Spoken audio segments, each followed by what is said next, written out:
What I want to talk to you today about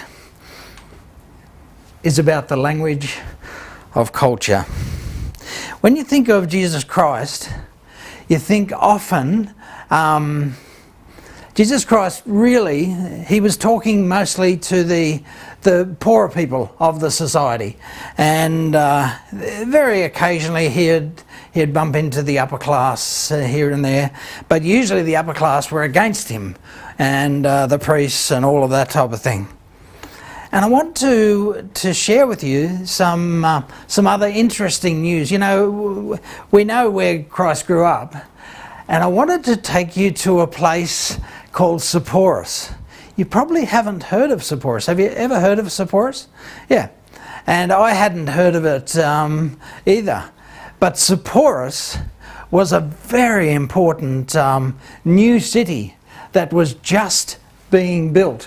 Sepphoris, if you go there today, you can still see the remnants and the beauty that is still left around the place. You can see in the pavements, all the different pictures and stuff that was there, and you kind of go, Sepphoris? Where is that? In actual fact, Sepphoris is only about an hour's walk down across the valley, really, to Nazareth. In actual fact, Christ would have been very, very familiar with this town. Why? And so again, you can just see quite a lot of things that are left. And here you've got the theatre that goes back to the 1st century. So this theatre was being built. Now, so what's the history behind Sepphoris? When we think of Nazareth, we think, and here again is that 1st century theatre there, we think of the other village. Now, when you go to Nazareth today, it's a much bigger village, but go back to the time of Christ, and there was probably about 300 people that lived in Nazareth. And when you go there today, there's the big church, and the church is just over where they believe that Joseph and Mary had their shop and had their house and that. So they built a great church over it and that type of thing. And that's where lots of Christians go there to see where Christ grew up. But in actual fact, there were 300 people that lived here. Just a few kilometres away, about 4 or 5 kilometres away, about an hour's walk down the valley, is Sepphoris. Now, Sepphoris was being built. It was a brand new city that had between 20 and 30,000 people in Sepphoris. And we haven't even heard about it because it's not really mentioned, the name is not mentioned in the Bible. But think about this for a minute. What was Christ? What was his job? What was he learning to do? Well, let me give you a little bit of the history that you guys know anyway. But Herod the Great was on the throne, and then 4 BC he died, and he had 3 sons. He had Antipas, he had Archelaus, he had Philip. And in his will, he basically wanted to split the whole of the kingdom into 3 so that his sons would get a third each. And that's what his will said. But each of the 3 of them wanted everything. They didn't want to share it with their brothers, no way. And so they went to Rome, and so they contested the will. And they went straight to Caesar. And as they went to Caesar, they tried to say, no, forget the other 2 brothers. I'm the heir. Give it all to me. And so there was this kind of family fight that happens often in when wills are being read. At the same time, there was a group of Jews that also went to Rome. and they were some of the leaders from Jerusalem. They went to Rome as well.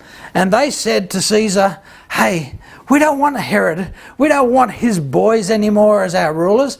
Move to some other family, please. No more Herod. They've done so much damage. We don't want them anymore. And what actually happened was that here in Rome, Caesar had to make his decision, and so here the decision was that he would basically stay with the will, and he would allow the 3 sons to divide, and so he divided it exactly as it was according to the will. And so so that's what happened. But what actually happened was that Archelaus, who took over Jerusalem, he was the oldest of them, and he took Jerusalem, and Antipas took the kind of the middle section, and Philip took the northern section, and so when that happened, Archelaus heard about these Jews that had come to Caesar to try and get rid of Herod's family. So what did he do when he got back to Jerusalem? What do you reckon? Yeah, exactly. Maybe we could call them Putin or something like that. That was the vengeance that was displayed. Basically, he was using them as an example. He not only sought out every person that went to Rome to try and get rid of the family, he killed not only them, but he killed every member of their family, and he destroyed every house, every belonging that they had, destroyed everything, and there was nothing left of that those Jews that had gone, and that certainly was remembered by the Jews, and so they hated this family even the more. And so the emperor decided, yep, okay, we'll just leave it as it is, we'll keep the will as it is and divide it up. And so as it was divided up, Antipas decided that he would build his new kingdom right beside Nazareth. And so he built the city of Sepphoris. And that was his capital. And it's kind of like, okay. Then, so this is all happening when Jesus was he started to build this in Herod the Great, he died in 4 BC. And so he started to build this in 2 BC. And he continued to build from then on. And like I said, this was not just a small building, this was a whole city that he was actually building. And when I think about that, you think, hang on.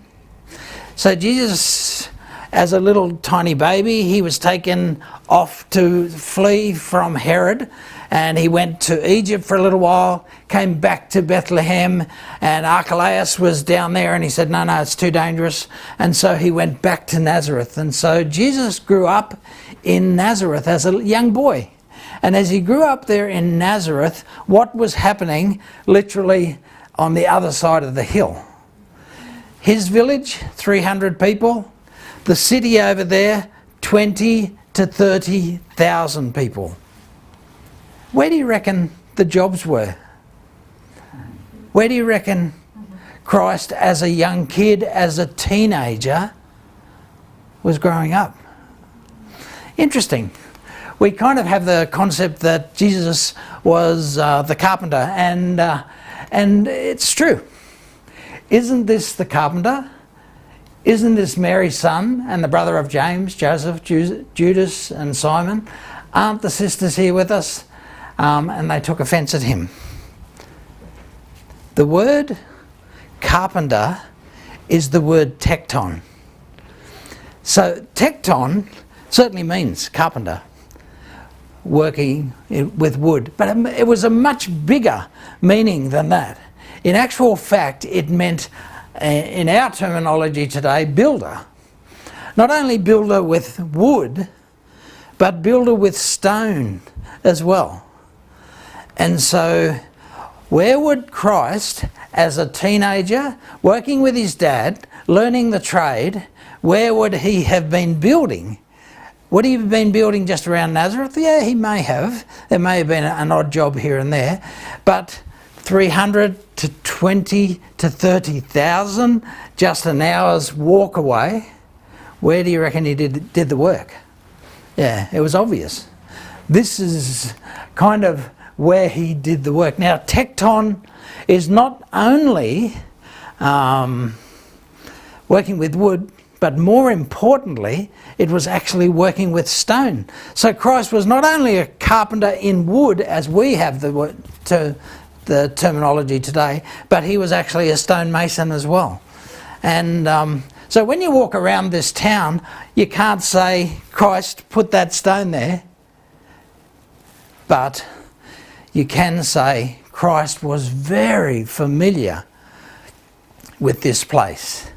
And he would have spent an awful lot of time around this city, just down the road from his home. And so it's kind of like, whoa, interesting. And so growing up, he basically not only was in Nazareth, but he was actually surrounded by this growing metropolis, Roman metropolis. And so when you think about that, you kind of think, well, where did Christ get his wealth from? How could he afford to call the disciples and to have 12 guys with him walking around for 3 years?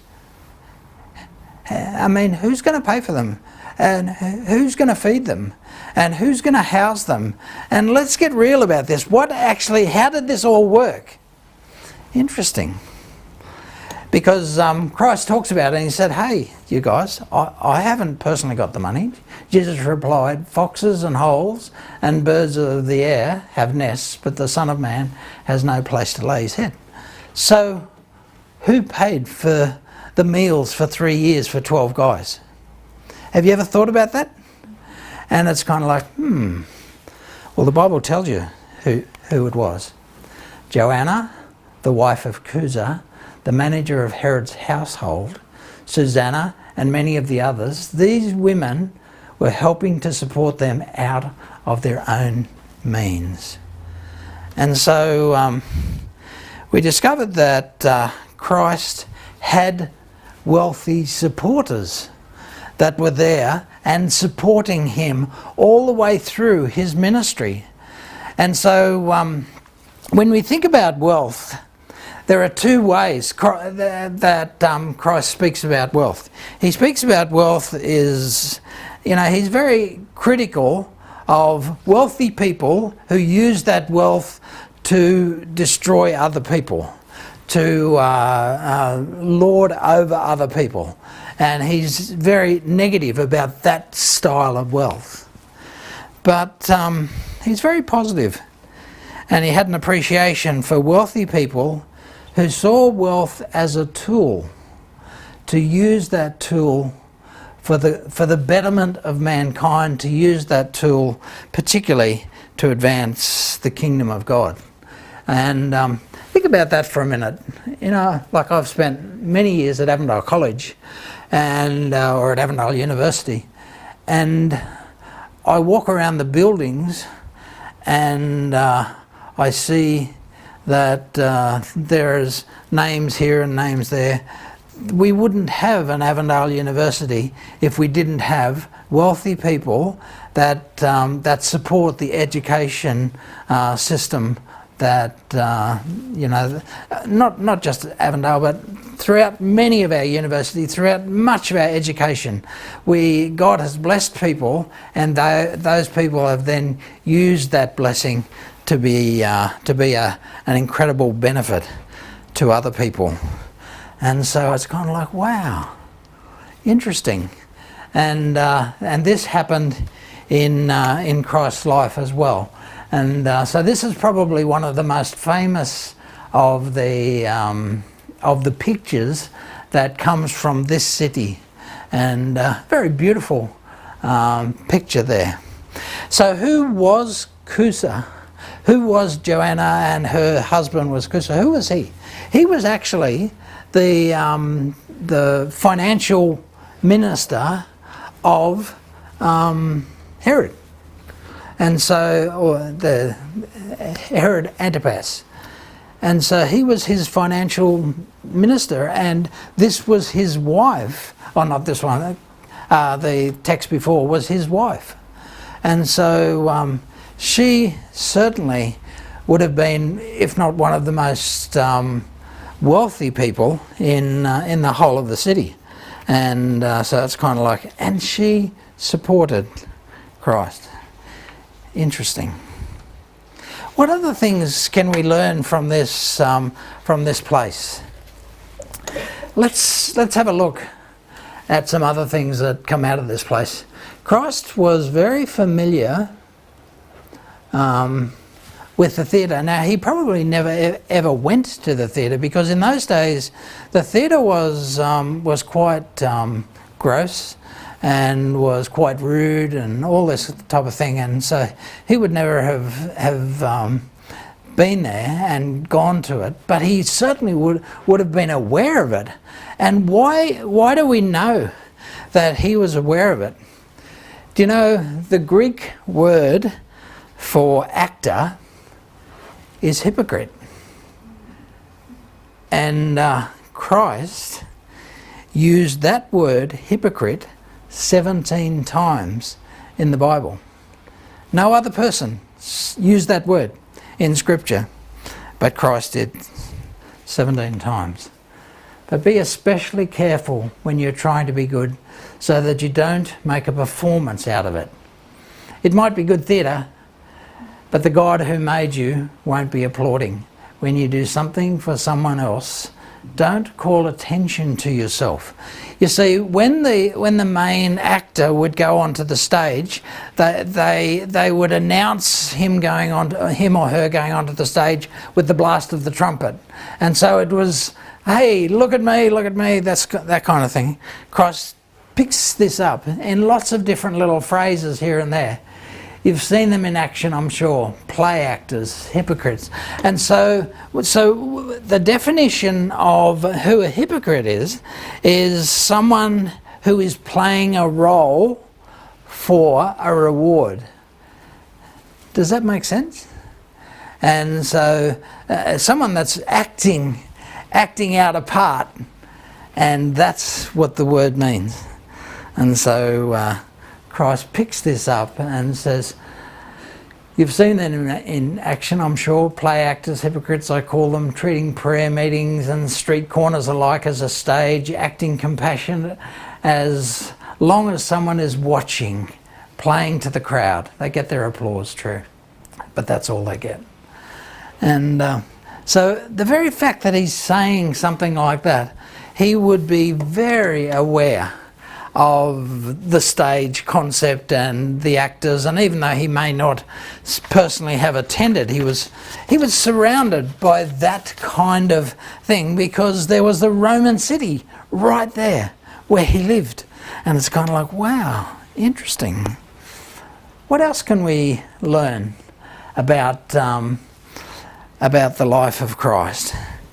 And he says these words. And you remember the parable that he talks about, the person that is praying, and the Pharisee that's praying, and God, and doing all the actions and painting their face and all of those kinds of things, whereas the other one is just in the corner humbly talking to his God, and he says, "This is the blessed one, not this one." Exactly the same kind of concept. Do not fast Do not look sombre as the hypocrite or the actors do, for they disfigure their faces to show men that they are fasting. I tell you the truth, they have received their reward in full. But when you fast, put oil on your head, wash your face, look fantastic, so that people don't even know, so that it won't be obvious to men that you are fasting, but only to your Father who is unseen. And your Father who sees what is done in secret will reward you. And so when you read those words coming from Christ, you find that he had a very clear knowledge of the whole world, of the actors and that type of thing, and he knew exactly what he was talking about. So what am I trying to say here? What I'm saying is that Christ was very aware of the people around about him. And he was familiar not only with the fishermen, and he called fishermen to become fishers of men, but he was, and the farmers, and the sowing of the seed, and he tells those stories as well, but he was also very aware of the large cities and of the kings. Like, for instance, you know this story about the king. While they were listening to this, he went on to tell them a parable, because he was near Jerusalem and the people thought that the kingdom of God was going to appear at once. He said, a man of noble birth went to a distant country to have himself appointed to be the king and then to return. Does this sound a bit familiar? As we think about that, I wonder what he's kind of thinking of there. So he called 10 of his servants, gave them the money, put this money to work, he said, until I come back. And then we jump to verse 27. But his subjects hated him and sent a delegation after him to say, we don't want this man to be our king. Does that sound a bit familiar to the story of what actually was happening at that time? And then he was made king, however, and when he returned home, he then sent for the servants to whom he had given the money in order to find out. The 10 he rewarded, the 5 he rewarded. But those enemies of mine who did not want me to be king over them, bring them here and kill them in front of me. Does that sound a bit familiar to the story? So the people would, with the context, putting that parable into the context that would come straight into people's minds of what had happened with Herod and all that type of thing, it's kind of like, whoa, okay. Interesting how that history makes the Bible come alive, and we can read so much more into some of these things when you start to know the stories that were floating around the community at the time. Then another interesting thing we find, speaking about tax collectors. Tax collectors were commissioned by the kings to go out and to basically collect the taxes for Herod Antipas and for the Romans overseas and that type of thing. So the Son of Man came, eating and drinking, and you say he's a glutton and a drunkard and a friend of tax collectors and sinners. And that's said in a very derogatory kind of way. See, the tax collectors, they absolutely represent the kingdom. They represent the power. And so Jesus was not only mingling with the lepers, with the fishermen, with the farmers, but he was also mingling with the politicians and with people of power. And you kind of go, oh, interesting. And so when we look at the life of Christ, we certainly see him relating to the fishermen, don't we? And when you look at that boat and you look at this one, this is the one that they dug up just at the side of the Sea of Galilee. It was, the they had there was a lack of rain for a couple of years. The Sea of Galilee started to get a bit smaller, and in the muddy area that had kind of gone, they found a first century boat. They had to treat that wood for 7 years before they could allow the atmosphere to touch it, and so they covered it with this special foam and that type of thing, and treated it until now you can actually see it as it was. And again, there's not a lot of it left, but there's enough there for you to get the picture of what the first century boats were. So Christ certainly connected to these people, and he loved them, and but he loved all classes of society. And so here we have the modern farmer in Israel, and he could use their stories of the sower went forth to sow, and all of those kinds of things. And he also loved and was very aware of the stage. What am I saying? This is really what I'm saying. Isolation from culture is not the solution to cultural change. Let me say it again. Isolation from culture is not the solution to cultural change. Jesus didn't isolate himself from his culture. He was very aware of all the echelons, from the lowest to the highest, and some of the richest people were actually behind him, and we only see little tiny snippets of them here and there, but we discover that they were totally behind him, and were doing everything they could to work as much as they could. And so he has used all the different things from his culture in order to be able to kind of tell his story to the world.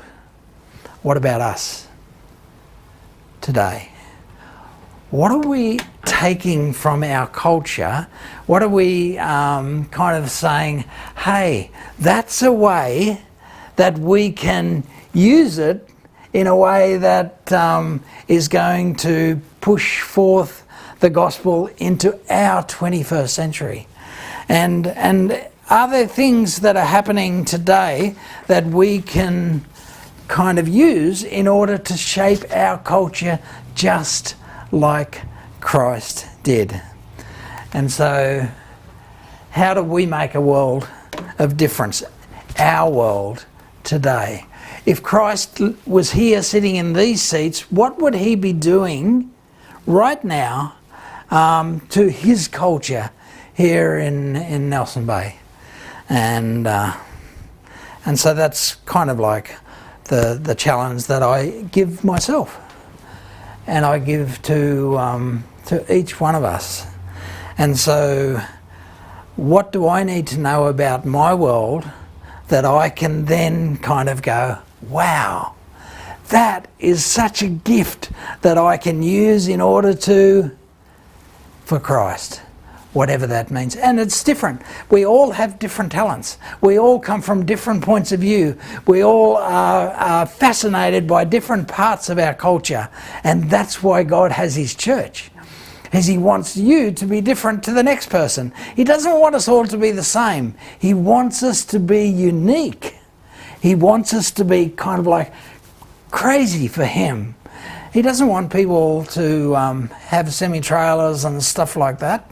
He just wants one of us to have a go at that, and you to have a go at this, and you to have a go at that, and let's do it all together. And together we change the world. Little by little we change the world. And that's an exciting thing. That's our future. As we look at the life of Christ, as we discover that he was placed in a valley that was expanding with the whole Roman culture around him, and all of the things of what that meant, and how did he then channel that to support his ministry?